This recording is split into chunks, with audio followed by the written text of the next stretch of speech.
Hey, what's going on, guys? This is Jason from Jadren Aquatics. Here we are with part two. Part two, we're gonna go tank by tank, show you guys exactly what he's got in there and what he's got going on. Let him tell you a little bit about it. Again, he breeds these things like crazy, so be sure and listen. He's got a lot of great kind of helpful hints and let you know a little bit. He's been doing this for a long time, so this guy's got a tremendous amount of knowledge. So stay tuned as we go tank to tank.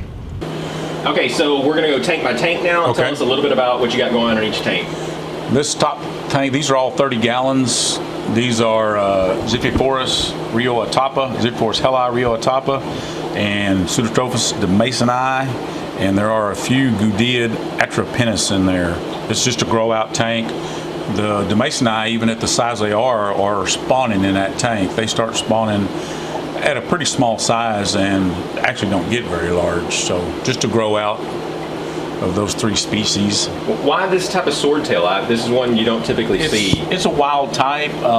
Gets a nice long sword as they mature. So I bought them at an auction, one of the TC auctions a year or so ago, and have spawned them, and just what I wound up with. I enjoy them. Swordtails are beautiful. Really pretty when they get big. This is a breeding colony of Neolamprologus brevis sunspot. I've had those fish in this tank since 2014. They have produced many hundreds of fry. I constantly pull fry and take them and sell them. A lot of them go down to San Antonio to Dave's Rare Fish.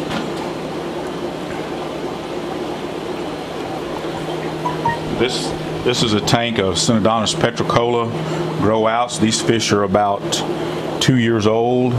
They're all kind of hiding now, but at one time I had about 1,000 of them. I'm slowly settling them down, but they like to stay in these little pots. Very easy to catch when you want 25 or 30 of them, because you just pick up a pot, slip your net underneath there, and away you go. So they're I say at 2 years, this is as big as they've gotten. They grow up real fast, up to about an inch, and then they slow down. Tank down there on the bottom is a group of green dragons. There are albinos and greens together. There's 3 pairs of the albinos, 2 pairs of the greens. The male on the left tube is sitting on a big clutch of eggs. This group throws albinos and greens and short and long fin, and it throws browns and short and long fin as well.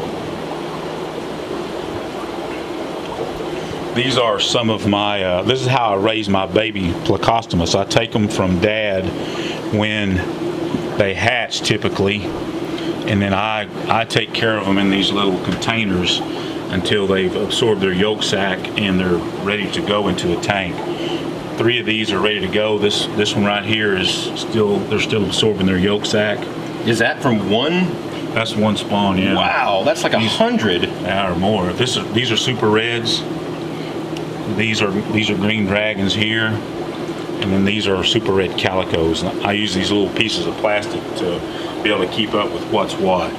So some of these spawns are quite large. I've had as many as 400 from one male in one spawn. 400? They'll spawn with multiple males, so that's how you get some of the giant spawns. Wow. This tank up here is Mica splendens. It's a Goodied out of Mexico, and they are endangered or extinct in the wild. It's a Livebearer, has absolutely huge babies. The males are stunning with the spangle on their sides. They have a yellow-orange band at the edge of their anal fin, and they are really pretty fish. Now these are on the CARES list? Yeah, these are CARES listed, yeah. Which actually means? They are endangered or extinct in the wild. This tank is a breeding pair of Chilotilapia burchardi. It's an egg-laying cichlid from Lake Tanganyika. They're a pinkish colored fish with the adults have a little bridle on their face. The fry look like Chilotilapia actually when they're small, and as they mature, all that goes away, and then they have a solid pink body. The male and female are probably in their cave there, and they're about 5 inches long, so it's not a small fish. This is a grow out tank of Plecostomus. There's albinos, calicos, browns, there's longfins in there. There are also some Coptodon bathybates. I'm not sure what country those are even from. There's a massive male brown bristlenose back there on the back glass, about as big as they get. He's got quite a headrest on him. This is just a grow out tank that I sell out of.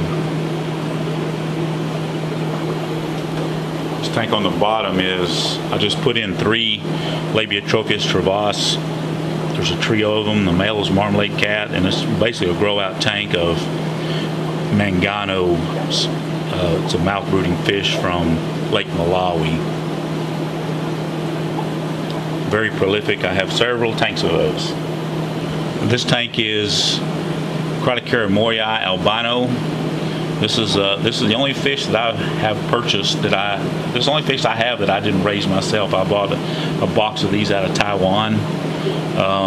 So right now they're growing out. They came in about an inch and a quarter long. I've had them for about 6 weeks, and they're doing well. There's actually 65 of them in there. So I'm excited about getting these bigger. It's not a real common fish from Lake Malawi that you see. The standard fish is blue, the blue dolphin. These are the albino variety of it. This is another tank of Chilotilapia burchardi. There's 6 or 7 adults in there, and it's just, I'm using this as basically a harem spawning group, and I take the fry from these when they spawn and raise them myself. Otherwise they'll get eaten if I don't. Some in the egg tumbler over here? Those are Tropheus demasoni. I pulled those from a fish earlier, and I thought she'd been holding longer than she had. The eggs were just starting to hatch. They've hatched now, and they'll be in this thing for another 6 or 8 days until they're free swimming. This is my breeding tank of Petricolas, Synodontis petricola. There's 2 males and 5 females in there. I've had these for at least 10 years. They produce lots of babies, but tough little fish to raise. It's hard to get the eggs hatched. Fungus is a huge problem, but I've raised lots of them from this group. I have them in a number of tanks around the fish room, and I actually have another young group started from these so that I can retire these someday as they get older. Males are about 6 inches long in here. Much different than Lucipennis that doesn't get nearly as large as the Petricolas. About how long does it take for them to become adults this size? I'd say I've had these for 10 years in that neighborhood, maybe a little longer. So you saw the other ones at 2.5 inches at 2 years. So it takes a while. Not a fast growing fish. This is Chilotilapia zebroides cowboy. I have the standards and I have albinos, and there's a large colony of super red bristlenose in there as well. I bought these from a guy in Iowa and growing them out to start spawning. The super reds, I think there's 1 male and about 14 females in there, and they're not real large, about 3 inch, and they are producing pretty heavily right now. He's not on eggs now, but I have taken some recently from him. So producing well. So while the male is sitting on eggs, he can push another female in there to lay again? Typically don't, but sometimes when you pull babies from a male, you'll get different sizes. It's obvious that they didn't get laid at the same time just based on the development of the fry. I'll take them anywhere from the day they hatch till 2 or 3 days after and take them from the male. That way he can go on about his business and get out and eat, and then he can spawn with another female if he so chooses. This is my breeding group of Neolamprologus lelupi. I think there's 3 females and a male in there. I prefer to spawn these things as a colony also with 3 or 4 pairs in a tank and take the babies, but this is what I've wound up with. They produce fry. I've got several tanks of babies in there in the room here that have come from them. Real popular fish, the lemon cichlid from Tanganyika. And this is a grow out tank of Lamprologus fuliborni, Mampanga red. Males will get red as they mature. Females are a dark OB. There's also a trio of marmalade cat full of bornise in there. This is just a grow out tank of fish that I sell out of. I've got another tank of those in here too. This tank, this is a 40-gallon long. It's got some yellow labs and manganos in here, just a grow out tank of a little bit larger fish that I sell from. The fish in here are spawning, but I hadn't been stripping them. I've got so many right now I don't need anymore, but just a little bit larger size when somebody's wanting more fish than larger fish than some of the smaller ones I keep. There's a 55-gallon grow out of bristlenose. There's browns, albinos, calicos, some long fin varieties in there as well. So at one time I imagine there was 1,000 in there, and I've sold down to this. When there's 1,000 in there, how often do you have to do water changes? I generally do them once a week. When there was 1,000, they were little. You know, and I've sold out of there as they've grown. I've pulled out of here pretty often and sell out of it. This is my original colony of super red bristlenose. I acquired these on 12 of 14, so they've been in this tank for 4 years here in a couple of days. There's one male and there's 4 or 5 females in there. And there's some young Masonii and Lampanga red full of bornise, so I just throw those in and grow these little bitty Africans out with these pairs of bristlenose just to maximize my tank space.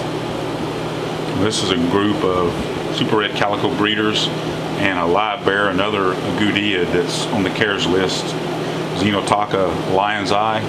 Really pretty Livebearer.